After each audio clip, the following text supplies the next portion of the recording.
দৈনন্দিন যে কাজকর্ম লাইফস্টাইল নিয়ে আমি আমার কুকিং নিউ ব্লগে সবাইকে ওয়েলকাম। আসসালামু আলাইকুম সবাইকে। সবাইকে শুভ সকাল।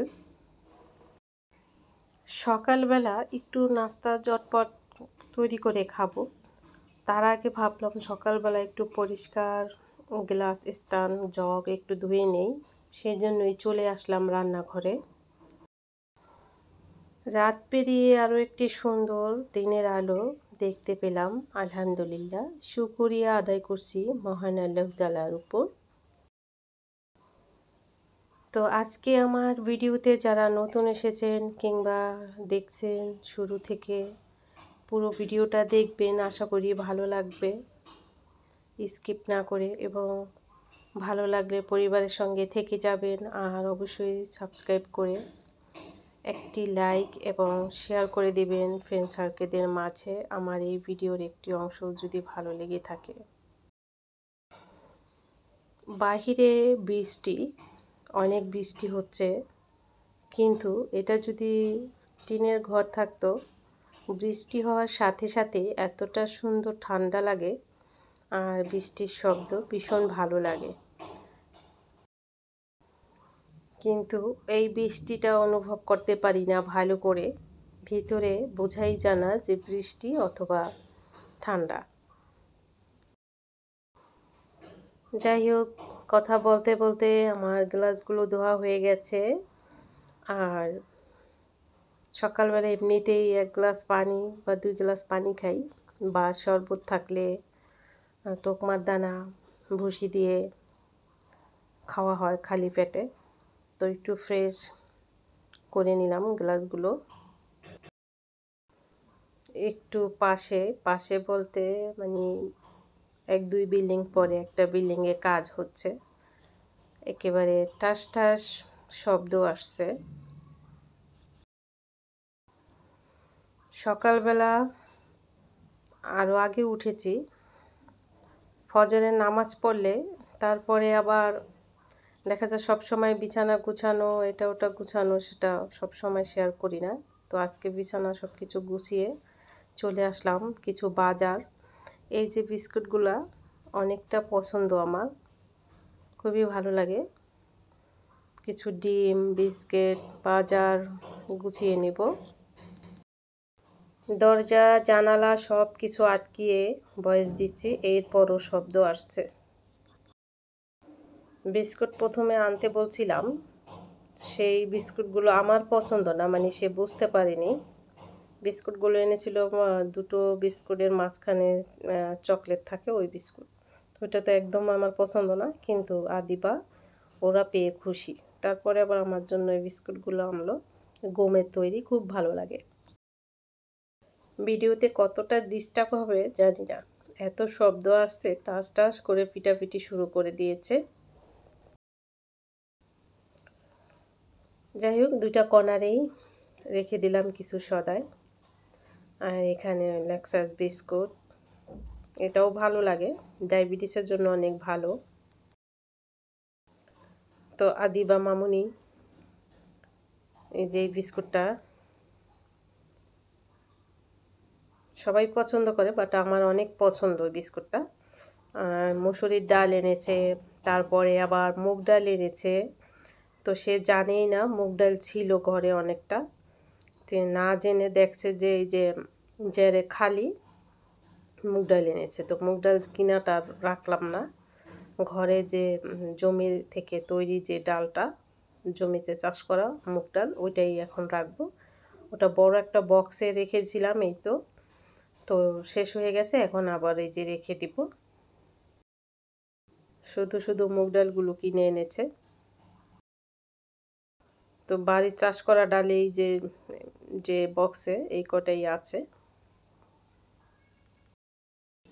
ভয়েস দিব, ভিডিওটা ছাড়বো, তারপরে আবার ঘর ঝাড় দিব, ঘর মুছবো, রান্না আছে, মানে এটা আবার এই জন্য কিছু সকালের সমস্ত কাজকর্ম সেরে ভয়েস দিতে বসে গেলাম। এরপরে আসলাম বাজার গুছিয়ে, বাজারগুলো এনেছিল রাত্রে। তো এখন রাত্রে আর ভালো লাগেনি, কিছুটা গুছিয়েছি, আবার কিছুটা সকালে। তো একটা ডিম নিলাম, কিছুটা ব্রেড ভেজে দিব ডিম দিয়ে। আমি আবার একটু রং চা কিংবা দুধ চা, রং চাই খাওয়া পরে। তো বড় বাচ্চাটা বলতেছে ডিম দিয়ে ব্রেড ভেজে দাও, তো ওদেরকে ভেজে দিব। আমি সকালে প্রথমে একটা ডিম মুখে দেই, ডিম সিদ্ধ করি, ওটা খাই। আবার এখন আগের থেকেও খাই, তো মাঝে মাঝে পোস্ট করে খাওয়া হয় রুটি দিয়ে। তো ওদেরকে ভেজে দিয়ে এদিকে আমি চলে আসলাম। এই যে ড্রেসিং টেবিলটা পাউডার ব্যবহার করা হয় গায়ে দিয়ে, পাউডারটাও বাতাসে এলোমেলো হয়ে গ্লাসে লাগে। এরপরে আবার আদিবাও এসে দুষ্টামি করে, গ্লাসের সাথে স্পট পড়ে যায় আর দেখতে কানা কানা লাগে। তো ভাবলাম সব ওয়ারড্রপের উপর দিয়ে সব কিছু আগের দিন মুছে নেওয়া হয়েছে, ভাবলাম ড্রেসিং টেবিলটা আজকে ধরি। একটু বৃষ্টি দেখে ধুলটা একটু 2-3 দিন ধরে কম, পাশে কাজ করে তো একটু বাতাস ছাড়লেই ওই বালুগুলো এসে বিছানা তলিয়ে যায়, আবার ঘরে আসে। বৃষ্টি হলে একটু ভিজা হয়ে যায় পুরো জায়গাগুলো বা নিচে সব জায়গায়, তখন আর বাতাস ছাড়লেও ওই ধুলবালি আসে না। যে কসমেটিক্সগুলো এগুলো আগের থেকেই ধুল পড়ে গেছে, সেগুলো একটু মুছে নিলাম। মুছে নিয়ে ওয়ারড্রপটা একটু মুছে নিয়ে ছোটোটা, তারপরে আবার রেখে দিলাম। দেখা যায় 2-4 দিনে তো আর এগুলো শেষ হয় না, ধীরে ধীরে শেষ হয়, 1-2 মাস লাগে, সেই পর্যন্ত ধুল পড়ে যায়। তা ভাবলাম এগুলো একটু মুছে নেই। এখানে চাইছি কিছুটা ঘাসের কার্পেট এনে দিব মাপ মতো করে আর কি, ওই যে ওয়ারড্রপের উপরে ড্রেসিং টেবিলের সামনে, তাহলেই ভালো হয়। রেক্সিন কিছু পর পর গুছিয়ে যায় আর কি। যাই হোক, আমার এই কাজটা হয়ে গেল, একটু ফ্রেশ লাগছে নিজেকে এখন।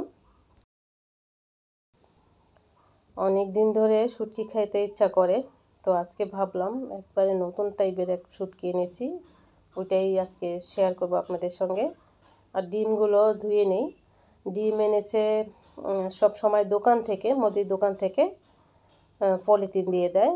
আর স্বপ্নতে তো বাস অন্যরকমভাবেই কেনাকাটা, যে নরম এক পদের কাগজ ওইটাতেই দিয়েছে, 2টা ডাবল করে দিয়েছে। তা থেকে এতগুলো ডিম যত ডাবল করে দেখ না কেন, কাগজগুলো একেবারেই নরম। ডিমগুলো ধুয়ে রাখলাম, পানি শুকালে ফ্রিজে রাখবো। আদিবাকে যখন স্কুলে আনতে গেছি, এই যে 3-5টা লেবু আছে, তারপরে আবার নিয়ে আসলাম। লেবুগুলো দেখে খুব পছন্দ হয়েছে। আর যেহেতু গরম প্রচুর, একটু লেবুর শরবত খেলে ভালো হয়, তাই আমি প্রায় সময় বানিয়ে বেশি করে ফ্রিজে রাখি। অফিস থেকে বর আসলেও তাকেও দিয়ে দেই, আবার বাচ্চারাও খায় হালকা মিষ্টি দিয়ে। এই জন্য ভাবলাম লেবু এনেছি আর কিছুটা শরবত বানিয়ে রাখি আর কি। সারাদিন পরে গরমে ক্লান্ত হয়ে ঘরে ফিরলে অফিস থেকে 1 গ্লাস লেবুর শরবত প্রাণটা এমনিতেই জুড়িয়ে যায়।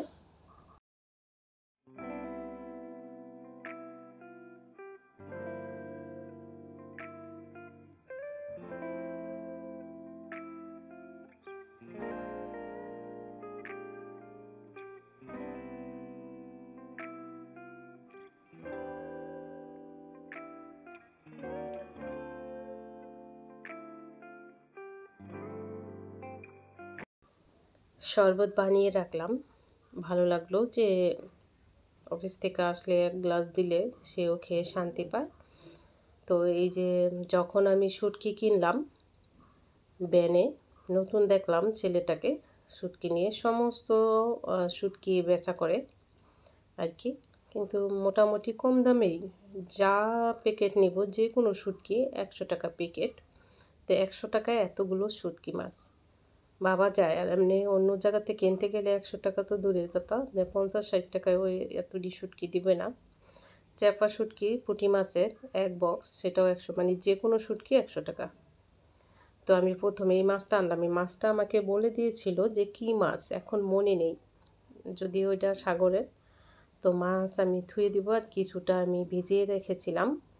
ভিজিয়ে রেখে উপরে যে আইস ফেলে দিয়ে তারপরে দিয়ে দিলাম তেলের সাথে দিয়ে, তার সাথে দিয়ে দিলাম 2-3টে শুকনো মরিচ, পর্যাপ্ত পরিমাণে পেঁয়াজ আর 3-4 কোয়া রসুন আর সামান্য একটু দিয়ে দিলাম মরিচের গুঁড়া। ভালো করেই ভাজা ভাজা করে নিব সবটা, এরপরে ভর্তা করব। তো আপনারা এই মাছটা এভাবে করে এনে ভর্তা করবেন। আমি বেশি করে কিনে আনলাম, আমি একাই খাই ঘরে শুটকি, আর কেউ খায় না আর কি, সেজন্য অল্পই বানালাম। ভীষণ ভালো লাগছে সত্যি। এই শুটকি মাছের নামটা আমি জিজ্ঞেস করেছি বলেছিল, কিন্তু এখন মনে নেই, আপনারা কমেন্ট করবেন কি মাছের শুটকি এটা। আর চেবা শুটকি তো ঘরে আছে পুঁটি মাছের, সেজন্য আনিনি। চেবা শুটকি ভর্তা আমার খুবই ফেভারিট একটা জিনিস। অফ ক্যামেরায় আমি শুধু কাজই করি না, কাজের ফাঁকে রান্নাও করি। ওইদিকে দেখুন আমি মশলা কষাচ্ছি। 4-5 পিস তেলাপিয়া মাছ ভাবে ভেজেও রেখেছি, টমেটো দিয়ে ঝোল করব, তাই টমেটো দুটো কেটে দিয়ে দিলাম। কষিয়েছি, এখানে আদা না সরি একটু ধনিয়া জিরার গুঁড়া, তারপরে পেঁয়াজ রসুন হলুদ মরিচ লবণ দিয়ে কষিয়ে ভালো করে টমেটো দিয়ে দিলাম। মাছ আগেই ভেজে রেখেছিলাম। মাছ অনেক সময় না কষিয়ে দেই, যে 1 ঘন্টা আগেই হলুদ মরিচ লবণ দিয়ে মেখে রাখলে তার মধ্যেও কিন্তু লবণ ঢোকে আর কি। তো টমেটো এনেছি, টমেটোর এখন প্রচুর দাম। সব সময় টমেটো রাখা হয় ফ্রোজেন করে, তো এবার রাখিনি, আর আগামীতে রাখবো ইনশাল্লাহ অন্যরকম প্রসেস করে, তাহলে কিন্তু সিদ্ধ হবে ভালো। তো ভাজা মাছগুলো এখন দিয়ে দিচ্ছি। তেলাপিয়া মাছ আগে খেতাম না, এখন বড় সাইজের নিয়ে আসি, তাতে কোনো গন্ধ নেই এবং জ্যান্ত মাছ। তো মাছও হয়ে গেল আর কি, আর ভাজি আছে কিছুটা, আর কিছু করলাম না আজকের মতে। আমি শুধু অপেক্ষায় আছি কখন ভাত নেব আর ভাত খাবো। তার মাঝখানে অফ ক্যামেরায় রান্না মানে গোসল নামাজ থাকে। তো যাই হোক, আমি নিয়ে নিচ্ছি বেশি পরিমাণের শুটকি ভর্তা, যেহেতু আর কেউ খাবে না। আর একটু লেবুর রস আর শুটকি দিয়ে মেখে নেলায় নেলায় ভাত, টক টক, ভীষণ ভালো লাগে। তো কথায় কথায় আজকের ভিডিওটা আমি খাবারের মাঝখান দিয়েই শেষ করে দিব। আপনাদের সঙ্গে অবশ্যই দেখা হবে অন্য কোনো সময় সুস্থভাবে অন্য কোনো ভিডিওতে। সবাই নিরাপদে থাকবেন আর সাবধানে থাকবেন। সবার জন্য অনেক ভালোবাসা এবং দোয়া। সত্যি আল্লাহ তাআলার নিয়ামত যে কোনো খাবার, সত্যি আল্লাহ তাআলার নিয়ামত। আর এই মাছটা নতুন। সবাই ভালো থাকবেন। আল্লাহ হাফেজ।